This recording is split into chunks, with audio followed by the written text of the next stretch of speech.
Good morning to all विदम। आज हम लोग जो टॉपिक स्टार्ट करने वाले हैं मोशन इन प्लेन के अंदर, दैट इज प्रोजेक्टाइल मोशन। एक हमारा जो चैप्टर चल रहा था मोशन इन प्लेन, उसी के अंदर आज हम नेक्स्ट टॉपिक स्टार्ट करने वाले हैं, दैट इज प्रोजेक्टाइल मोशन। तो सबसे पहले आपको ये पता होना चाहिए कि प्रोजेक्टाइल मोशन होता क्या है, किस किस तरह का होता है, ठीक है, क्या क्या इसकी प्रॉपर्टीज है, क्या क्या इसके अंदर हम लोग कैलकुलेट करने वाले हैं। तो इनके जो बेसिक पॉइंट्स हैं उनकी डेफिनेशन आपको पता होनी चाहिए।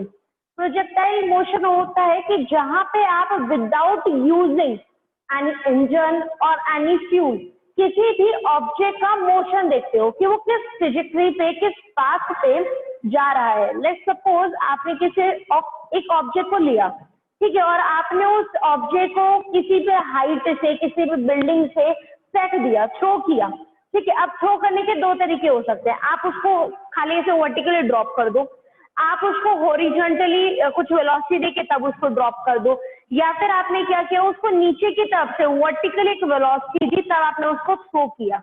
आप कोई एक्स्ट्रा उसके अंदर इंजन या फिर फ्यूल कुछ नहीं लगा रहे हो, सिर्फ और सिर्फ under the influence of gravity, जो अर्थ ग्रेविटी लगा रहा है, सिर्फ उसके इन्फ्लुएंस की वजह से, या फिर जो हमने उसको इनिशियल वेलोसिटी दी उनके इन्फ्लुएंस की वजह से वो ऑब्जेक्ट एक जगह से प्रोजेक्टाइल होता हुआ दूसरी जगह पे जाके गिरता है, एक पाथ कवर करता है। तो इस तरह के मोशन को बोला जाता है प्रोजेक्टाइल मोशन। लेट्स सपोज मैंने बोला कि एक ऑब्जेक्ट है, इस बिल्डिंग से यहाँ पे, इस बिल्डिंग के विंडो से मैंने एक पत्थर को लिया और इस तरह से फेंक दिया, तो आप देखते हैं वो यहाँ पे जाके गिरेगा और वो कुछ ना कुछ इस तरह का पाथ कवर करेगा, ठीक है। तो ये जो हमने यहाँ से यहाँ तक का पाथ लिया, जिसको बोलेंगे हम लोग ट्रेजेक्ट्री। ट्रेजेक्ट्री होता है आपका कि जब आपका कोई भी एक ऑब्जेक्ट है वो एक पॉइंट से दूसरे पॉइंट तक गिरता है, तो जो टोटल पाथ कवर करता है वो हो गया ट्रेजेक्ट्री, और इस तरह के मोशन को बोला जाएगा प्रोजेक्टाइल मोशन,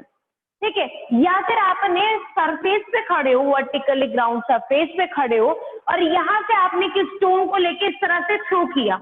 जब आप उसे थ्रो करते हैं तो आप देखते हैं कि वो कुछ इस तरह का एक मैक्सिमम पीक पे पहुंचता है, हाइट पे, उसके बाद वो अगेन वहां से ड्रॉप होता है, वो नीचे यहाँ पे जाके गिर जाएगा, ठीक है। तो वो यहाँ पे आके गिर गया। तो इस तरह का जो मोशन है, ये मोशन हो गया या फिर ये मोशन हो गया, हमने इसके अंदर कोई एक्सटर्नल इंजन या फिर एक्सटर्नल फ्यूल यूज नहीं किया है, सिर्फ और सिर्फ इसके अंदर क्या लग रही है, नीचे डाउनवर्ड डायरेक्शन में लग रही है ग्रेविटी, और हमने यहाँ से कुछ ना कुछ उसे हॉरिजॉन्टल या फिर वर्टिकली एक इनिशियल वेलोसिटी के साथ में थ्रो किया था, जिसकी वजह से वो कुछ इस तरह के पाथ को ऑक्यूपाई करता है, इस तरह के पाथ को कवर करता है और गिरता है। तो इस तरह के जो मोशन है जो आपको यहाँ पे दिखाई दे रहे हैं कि सिर्फ और सिर्फ अंडर इन्फ्लुएंस ऑफ ग्रेविटी जाते हैं विदाउट एनी यूजिंग फ्यूल और इंजन, इस मोशन को बोला जाता है आपका प्रोजेक्टाइल मोशन। अब बात आती है कि जो प्रोजेक्टाइल मोशन है ये किस किस तरह के होते हैं, एक दूसरे के ऊपर क्या इफेक्ट डालते हैं, क्या नहीं। तो यहाँ पे हमारे पास दो तरीके के प्रोजेक्टाइल मोशन होते हैं, ठीक है। दो तरीके से हम इसे कंसिडर कर सकते हैं। First one is horizontal and second one is vertical. Let's suppose अगर हमने एक ऑब्जेक्ट को यहाँ से फेंका था, इस वाली जगह से फेंका था, ठीक है, तो हमने इसको क्या दिया था कि इनिशियली मैंने हॉरिजॉन्टल वेलोसिटी दी थी, जिसकी वजह से वो जब तक उसके अंदर रही वहां पे रहा, हॉरिजॉन्टली गया। आफ्टर दिस जैसे ही वो वेलोसिटी खत्म हो गई तो वो under the influence of gravity, सिर्फ और सिर्फ ग्रेविटी की वजह से नीचे की तरफ वर्टिकली फॉल होने लगा, ठीक है। तो वो यहाँ पे उसने कुछ ना कुछ हॉरिजॉन्टल भी डिस्टेंस कवर किया और वर्टिकली भी गया। बट इनिशियली कैसा था, हमने कैसे उससे वेलोसिटी प्रोवाइड कराई थी, इनिशियल वेलोसिटी प्रोवाइड कराई थी। तो इस तरह के मोशन को बोलते हैं हॉरिजॉन्टल प्रोजेक्टाइल मोशन, ठीक है। तो ये तो हॉरिजॉन्टल हो जाएगा जब हम किसी ऑब्जेक्ट को एक हाइट से थ्रो कर देते हैं। दूसरा होता है कि आपका वर्टिकल प्रोजेक्टाइल मोशन। तो वर्टिकल प्रोजेक्टाइल मोशन होता है कि जब हम एक ऑब्जेक्ट को वर्टिकली अपवर्ड डायरेक्शन में इस तरह से थ्रो करते हैं। मैंने एक ऑब्जेक्ट को लिया और नीचे से ऐसे थ्रो किया, ठीक है। जब मैं उसे नीचे से एक वेलोसिटी देके फेंकती हूँ तो वो इस तरह का एक प्रोजेक्टाइल मोशन कवर करता है, और इस तरह के मोशन को हम लोग कंसीडर करते हैं वर्टिकल के अंदर। ये जाएगा आपका हॉरिजॉन्टल में और ये जाना जाता है वर्टिकल का। दोनों का एक दूसरे के ऊपर, ये याद रखेंगे, हॉरिजॉन्टल हो चाहे वर्टिकल हो, दोनों का एक दूसरे के ऊपर कोई भी इन्फ्लुएंस नहीं होता। आपने एक पत्थर लिया, आपने सेम टाइम पे एक पत्थर को हॉरिजॉन्टली थ्रो किया और एक पत्थर को वर्टिकली थ्रो किया, तो आप देखेंगे दोनों ही पत्थर डिफरेंट डिफरेंट प्लेसेस पे जाके गिरेंगे, बट दोनों का टाइम कैसा होगा, आपका सेम होगा। At different place but at same time, वो सेम टाइम पे जाके गिरेंगे। तो इसकी वजह से हमने देखा कि हॉरिजॉन्टल हो या वर्टिकल हो, इन दोनों का एक दूसरे के ऊपर कोई भी इन्फ्लुएंस नहीं होता। ये अपनी अलग इसकी कैरेक्टरिस्टिक्स निकलेंगे, इसकी अलग इक्वेशंस निकलेंगी हमारे पास, और वर्टिकल मोशन के लिए अलग अलग टर्म्स आएंगी। सबसे पहले हमें कैलकुलेट क्या करना होता है प्रोजेक्टाइल मोशन के अंदर, आप वो बेसिक टर्म समझिए। फर्स्ट वर्ड बोला था हमने ट्रेजेक्टरी। ट्रेजेक्टरी होता है total path covered by an object in a particular projectile motion.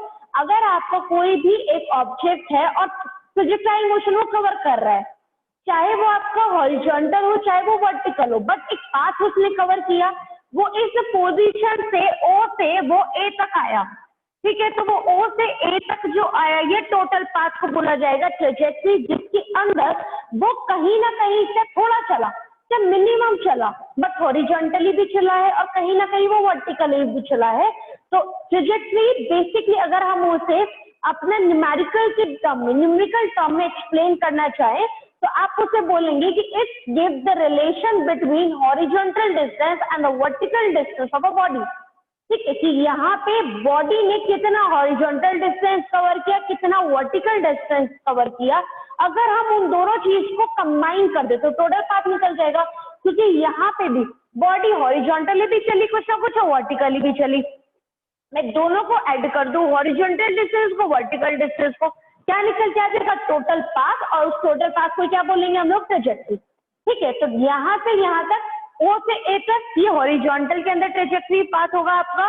और अगर आप यहाँ से यहाँ तक चलते हैं, आप इस पोजीशन से इस पोजीशन तक आए ओ क्यू तक, तो ओ से लेके क्यू तक जो ये वाला पाथ है इसको बोला जाएगा ट्रेजेक्टरी। ठीक है, it gives the relation between horizontal distance and vertical distance.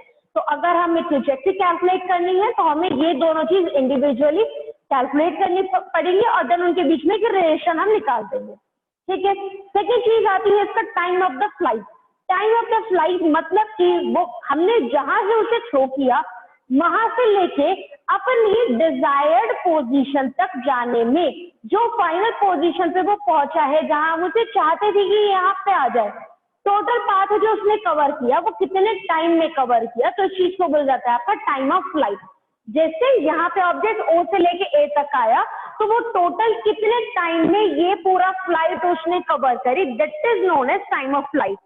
Similarly यहाँ पे वो ओ से क्यू तक इनिशियल पोजीशन से फाइनल पोजीशन तक जाने में जो टोटल टाइम लगा, that is time of flight. इसके अंदर एक और आता है आपका टाइम ऑफ मैक्सिमम हाइट, वो यहाँ पे नहीं निकालते हम, वो हम यहाँ पे निकालते क्योंकि यहाँ पे तो हम तय किया हम उसे हाइट से रहे हैं, बट यहाँ पे क्या कर रहे हैं, हम उसे ग्राउंड सरफेस से तय कर रहे हैं, बट वो एक पर्टिकुलर हाइट पे पहुंच गया, मैक्सिमम हाइट पे पहुंच गया, तो उस मैक्सिमम हाइट पे यहाँ से यहाँ तक पहुंचने में कितना टाइम लगा होगा वो चीज, तो उसका बोला जाता है टाइम ऑफ मैक्सिमम हाइट। तो कितना हो जाएगा आपका टोटल टाइम निकालेंगे आप टाइम ऑफ फ्लाइट, उसका हाफ आपका मैक्सिमम में पहुंचा है तो उसका सीधा सीधा हाफ निकाल देंगे, तो टोटल टाइम का हाफ क्या हो जाएगा आपका टाइम ऑफ मैक्सिमम हाइट। और क्या चीज इसके अंदर निकलती है, आप कैलकुलेट करते हैं इसके अंदर मैक्सिमम हाइट, इसमें कैलकुलेट करेंगे, यहाँ पे नहीं आएगी अगेन, टाइम भी और मैक्सिमम हाइट भी दोनों चीज इसमें कंसीडर होंगी। मतलब कि यहाँ से यहाँ तक जो हाईएस्ट पीक पे वो पहुंचा है उसकी हाइट कितनी है ग्राउंड सरफेस से, लेवल सरफेस से जहां से हमने फेंका था, तो हम इसके अंदर इसकी मैक्सिमम हाइट कैलकुलेट करते हैं। नेक्स्ट चीज आती है इसके अंदर आपका रेंज। रेंज मतलब कि मान लो मैं यहाँ पे खड़ी हूँ इनिशियल पोजीशन पे, मैंने एक ऑब्जेक्ट को थ्रो किया, वो मुझसे कुछ डिस्टेंस पे जाके गिर गया है, तो इन दोनों के बीच का जो डिस्टेंस है, मतलब कि जब दोनों ऑब्जेक्ट एक ऑब्जेक्ट है इनिशियल पोजीशन से फाइनल पोजीशन पे गिरा, ठीक है, तो दोनों का लेवल तो सेम ही होगा, तो वहां से वहां तक का जो डिस्टेंस है कि आपका ये ओ पॉइंट था, मैं इनिशियली बोलूं कि यहाँ से यहाँ तक का जो ये हॉरिजॉन्टल डिस्टेंस जो है इन पोजीशन के बीच का, इसको बोला जाएगा रेंज। इसी तरह से यहाँ पे जो ये वाला हॉरिजॉन्टल डिस्टेंस है ओ क्यू के बीच का जो हॉरिजॉन्टल डिस्टेंस है उसको बोलेंगे हम लोग रेंज। ठीक है, तो हम यहाँ पे कैलकुलेट कर रहे हैं ट्रेजेक्टरी, हम करेंगे उसके टाइम ऑफ फ्लाइट कैलकुलेट करेंगे, हम उसकी रेंज कैलकुलेट करेंगे, और एक और टर्म आती है आपका एट एनी इंस्टेंट उसकी वेलोसिटी। इंस्टेंटेनियस वेलोसिटी क्या होती है कि जब हम उसकी किसी भी इंस्टेंट पे एकदम से किसी भी इंस्टेंट पे हम उसकी वेलोसिटी कैलकुलेट करते हैं। अगर आप मुझे बोले कि आप इस पॉइंट पर इसकी वेलोसिटी बताइए कितनी होगी, ठीक है, तो हमने बोला ये किसी भी इंस्टेंट पे हमें इसकी वेलोसिटी निकालनी है, तो वो वेलोसिटी हमें कैलकुलेट करनी है। तो इसके अंदर हम सिर्फ और सिर्फ 4 चीज कैलकुलेट करते हैं, trajectory, range, time of flight and आपका वेलोसिटी एट एनी इंस्टेंट। यहाँ पे वर्टिकल के अंदर हम लोग कैलकुलेट करते हैं आपका ट्रैजेक्टरी, टोटल पाथ, आपका maximum height, time of maximum height, range, time of flight and again velocity किसी भी इंस्टेंट पे। ठीक है, तो ये एक रफली क्राइटेरिया था कि आपका प्रोजेक्टाइल मोशन क्या होता है, हॉरिजॉन्टल प्रोजेक्टाइल मोशन क्या होता है, वर्टिकल प्रोजेक्टाइल मोशन क्या होता है। इनके अंदर हम किन किन चीजों के बारे में डिस्कस करते हैं। तो अभी जो हम लोग लेके चल रहे हैं, सबसे पहले हम बात करेंगे हमारा हॉरिजॉन्टल प्रोजेक्टाइल मोशन की, कि किस तरह से वहां पे ट्रैजेक्टरी को कैलकुलेट करेंगे, किस तरह से रेंज निकलेगी और कैसे वेलोसिटी कैलकुलेट होगी। तो सबसे पहले अगर आप बनाएंगे इसकी फिगर, ठीक है, कि फिगर आपको अगर आती है तो आप उसके अकॉर्डिंग ही इसे कैलकुलेट कर पाएंगे, और कहाँ पे क्या चीज आपको जीरो लेनी है, क्या चीज मैक्सिमम लेनी है, वो सारा कुछ फिगर के अकॉर्डिंग आएगा। तो इसमें हमने बोला कि हमने एक ऑब्जेक्ट है उसको हमने यहाँ से फेंका h हाइट से, ठीक है, ये इसका ग्राउंड सरफेस हो गए, ओ पोजीशन से हमने उसे एक हॉरिजॉन्टल इनिशियल वेलोसिटी दी। हमने सिर्फ और सिर्फ क्या दिया उसको, हॉरिजॉन्टल इनिशियल वेलोसिटी दिया। तो आप साथ के साथ लिखते जाएंगे, हमने उसको हॉरिजॉन्टल इनिशियल वेलोसिटी दी है, और वो कितनी दी हमने उसको u, वेलोसिटी दी u। ये हम सबसे पहले कैलकुलेट कर रहे हैं इसकी ट्रैजेक्टरी, इसका टोटल पाथ। ठीक है, हमने यहाँ पे उसकी वर्टिकली वेलोसिटी की बात नहीं करी है, उसकी फाइनल वेलोसिटी की बात नहीं करी है, हमने सिर्फ और सिर्फ उसका इनिशियल वेलोसिटी बोला। हमने जो एक्स डायरेक्शन होती है, जैसे कि हम बात करें एक्सिस में, ठीक है, तो एक्स डायरेक्शन हो गया हॉरिजॉन्टली, वाई डायरेक्शन हो गया हमारा वर्टिकली। ठीक, हमने इस ऑब्जेक्ट को यहाँ से फेंका तो ये कुछ इस तरह का पाथ कवर करके जाता है, ये पॉइंट आ गया ए पे, ठीक है, और ये कोई भी एक इंस्टेंट पॉइंट है पी। ओके, जब हमने इसको दिया तो इधर हमने इसकी वेलोसिटी दी, और वो वेलोसिटी कितनी है आपकी, एक्स डायरेक्शन में कितनी वेलोसिटी है, यू वेलोसिटी है। ठीक है, अगर आप ये देखेंगे पी पॉइंट पे जाके उसने कितना हॉरिजॉन्टल डिस्टेंस कवर किया, कितना वर्टिकल डिस्टेंस कवर किया, तो हम ये बोल सकते हैं यहाँ से यहाँ तक क्या निकल जाएगा आपका वाई, और यहाँ से यहाँ तक क्या आ जाएगा आपका एक्स आ जाएगा। हॉरिजॉन्टल डिस्टेंस क्या होगा आपका x, और वर्टिकल डिस्टेंस क्या होगा हमारा y होगा। तो हमें यहाँ से पहले x कैलकुलेट करना है, देन y कैलकुलेट करना है, देन उनको कंबाइन कर दो तो आपका टोटल ट्रैजेक्टरी निकल जाएगा। तो वही चीज हमने किया। हमारे पास इक्वेशन ऑफ मोशंस होती है जिसके अंदर हम वेलोसिटी या फिर उसकी पोजीशन, उसका एक्सेलरेशन, इन सब के बीच में एक रिलेशन देते हैं। तो हमारी सेकेंड इक्वेशन होती है f is equals to ut plus half at²। ठीक है, ये इक्वेशन होती है हमारे पास। सबसे पहले हम क्या निकाल लें, इसका हॉरिजॉन्टल डिस्टेंस। ठीक है, हम निकालेंगे हॉरिजॉन्टल डिस्टेंस, और हॉरिजॉन्टल डिस्टेंस कितना होगा x, तो इस x की जगह पे क्या रखेंगे हम लोग x। x is equals to u होता है इनिशियल वेलोसिटी, हमने इनिशियल वेलोसिटी x डायरेक्शन में, आप यहाँ पे भी लिख लीजिए, इन x डायरेक्शन कितनी दी हम लोगों ने, u। तो यहाँ पे एज इट इज कितना आ जाएगा u t टाइम में, वो यहाँ से यहाँ तक o से p तक जाने में उसे t टाइम लगा, हमने ut लिख दिया। अब बात आती है हाफ at² की। a क्या है यहाँ पे, एक्सेलरेशन। एक्सेलरेशन किसकी वजह से आ रहा है, ग्रेविटी की वजह से आ रहा है। आप मुझे ये बताइए, क्या इस डायरेक्शन में जब तक ये हॉरिजॉन्टली चला था इसके अंदर ग्रेविटी है? अगर ग्रेविटी होती तो ये यहीं से फॉल कर जाता। तो एक्स डायरेक्शन में तो इसके अंदर कोई ग्रेविटी नहीं है, जब वो वर्टिकली जाने लगा है तो उसके अंदर तब ग्रेविटी एक्ट कर रही है। तो एक्सेलरेशन उसके अंदर तब आया। तो एक्स डायरेक्शन में जो इसकी ए की वैल्यू होगी, ए बोले या फिर जी बोले, एक्सेलरेशन ड्यू टू ग्रेविटी, वो कितना आ जाएगा, 0। तो आप ये चीज जरूर इसमें याद रखें कि जब हम हॉरिजॉन्टल प्रोजेक्टाइल मोशन कैलकुलेट करते हैं, हम इनिशियल वेलोसिटी देते हैं एक्स डायरेक्शन में u, और एक्स डायरेक्शन में जो g है या फिर a, उसकी वैल्यू कितनी होती है, 0।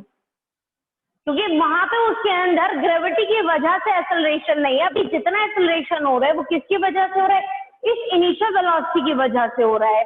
तो उस केस में ये टर्म हो जाएगी 0। तो हमारे पास इक्वेशन बची खाली x is equal to ut।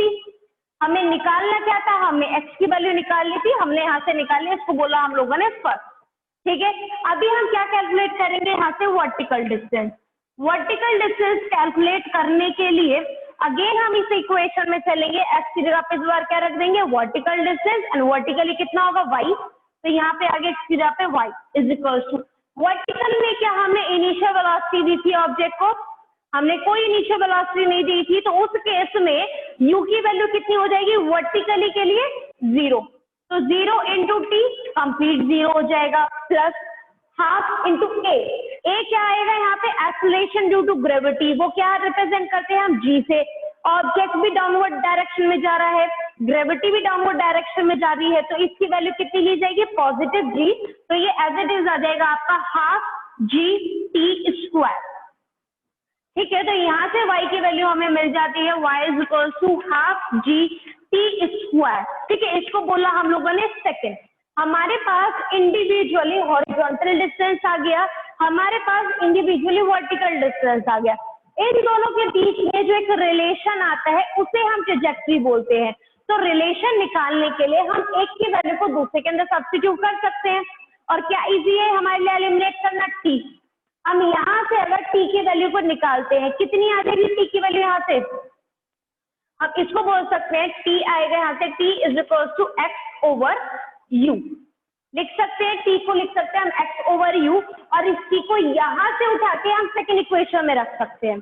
Second equation में अगर हम रखते हैं तो वैल्यू आपको मिल जाती है कि y इज इक्वल टू में half g as it is, t की जगह पे कितना x स्क्वायर जाएगा, क्योंकि t स्क्वायर है तो ये हो गया x square over u square.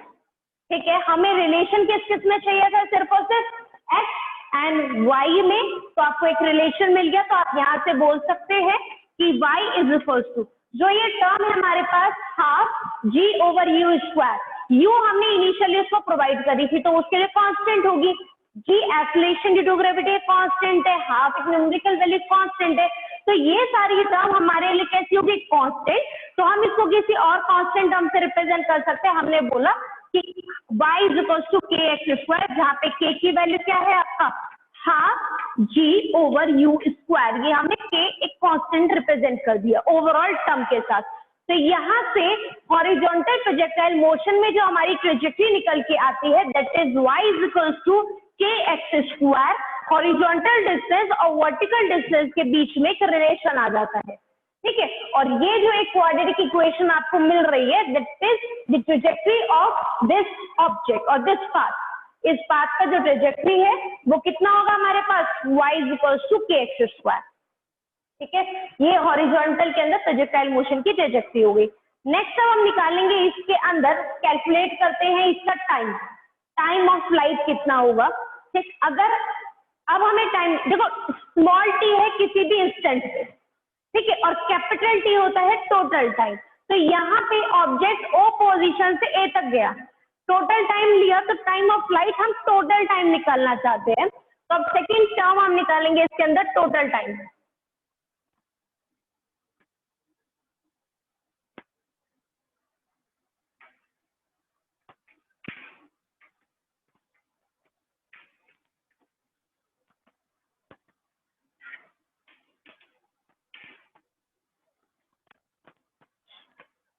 अब हम निकालेंगे इसका टोटल टाइम। ठीक है, टाइम ऑफ फ्लाइट। तो यहाँ पे देखिए कि वो ओ से लेके ए तक टोटल कितने टाइम में गया। अगेन हम क्या इक्वेशन लेके चलेंगे आपकी, अगेन वो इक्वेशन ले दो जो s इज इक्वल टू कितना है हमारे पास, ut plus half A T square, ये इक्वेशन होती है।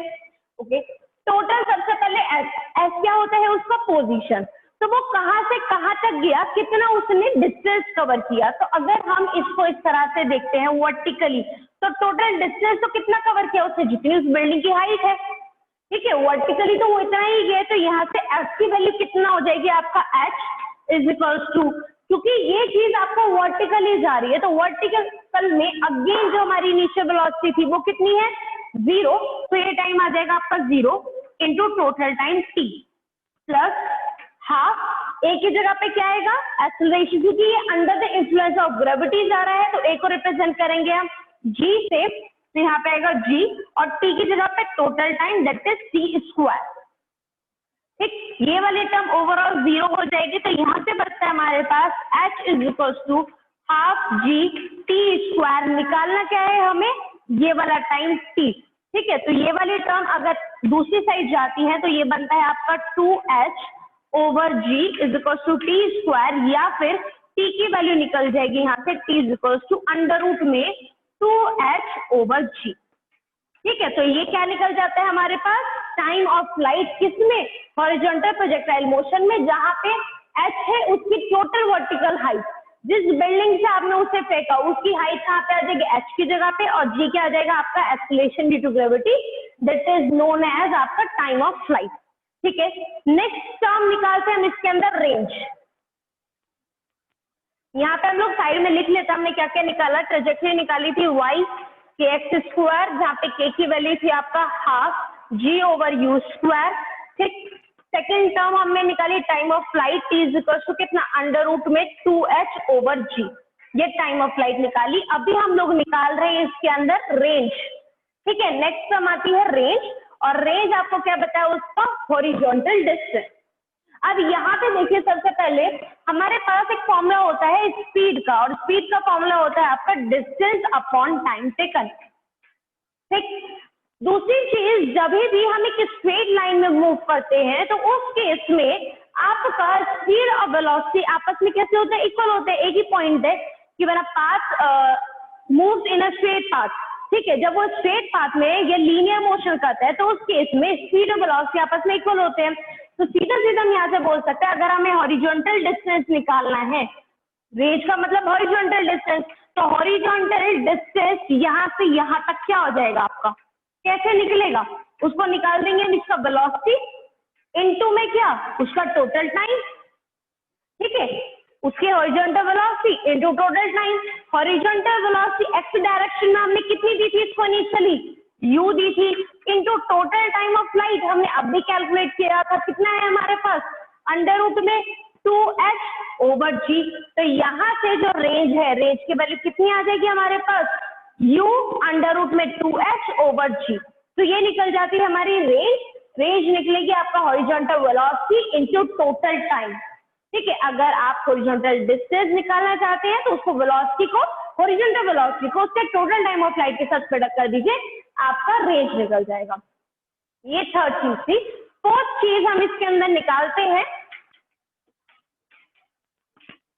Velocity at any instant. अब हमें निकालना है किसी भी इंस्टेंट पे, किसी भी इंस्टेंट पे हम बोल सकते हैं कि हम टी पॉइंट पे ही उसकी फाइनल वेलोसिटी, मतलब उसकी जो वेलोसिटी है वो निकालना चाहते हैं। ठीक, वेलोसिटी एट एनी इंस्टेंट, अब वो निकाल लेंगे हम टी पॉइंट पे।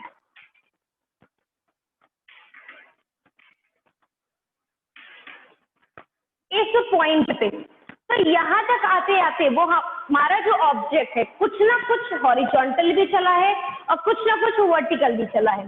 तो इस पॉइंट पे अगर मैं देखूं वेलोसिटी, दूसरी चीज याद कीजिए इस चैप्टर में हम लोगों ने स्टार्टिंग में पढ़ा था कि जो भी एक वेक्टर होता है, ठीक है, आपका जो पोजीशन वेक्टर है उसके अंदर क्योंकि डायरेक्शन भी है, मैग्नीट्यूड भी है, तो जब आप उसे रिजॉल्व करते हैं तो वो अपने दो कंपोनेंट देता है, एक हॉरिजॉन्टल कंपोनेंट देता है और एक वर्टिकल कंपोनेंट देता है। तो इसी तरह से अगर मैं बात करूं कि ऑब्जेक्ट इधर जा रहा है, हमें पता है कि वो इस डायरेक्शन में मूव कर रहा है, तो उसकी वेलोसिटी इधर ही होगी v, बट इस v के दो कंपोनेंट होंगे, एक आपका हॉरिजॉन्टल कंपोनेंट होगा, एक वर्टिकल कंपोनेंट होगा। हॉरिजॉन्टल कंपोनेंट इधर हो गया vx और वर्टिकल कंपोनेंट हो गया इधर vy। ठीक है, आप इस तरह से बोलो या फिर बोलो कि इधर हॉरिजॉन्टल होगा इधर वर्टिकल होगा, तो इन दोनों का जो रिजल्टेंट होगा वो उसके डायगोनली जाएगा, क्योंकि जब दो वेक्टर्स के टेल पॉइंट आपस में कनेक्टेड होते हैं, हेड डिफरेंट पॉइंट में होते हैं, तो उन दोनों का जो रिजल्टेंट है वो डायगोनली जाता है। तो इन दोनों वेक्टर का जो रिजल्टेंट वेक्टर है वो डायगोनली जाएगा v। तो हमें कैलकुलेट करना है v। ठीक है, रिजल्टेंट को कैलकुलेट करने के पास हमारे पास सीधा सीधा फॉर्मूला हम डायरेक्ट लगा सकते हैं, बट आप उसमें ये देखिए कि ये दोनों आपस में कैसे 90 डिग्री पे, तो अगर हमें v की वैल्यू निकालनी है तो सीधा उसकी आंसर आ जाएगा आपका vx square plus vy square.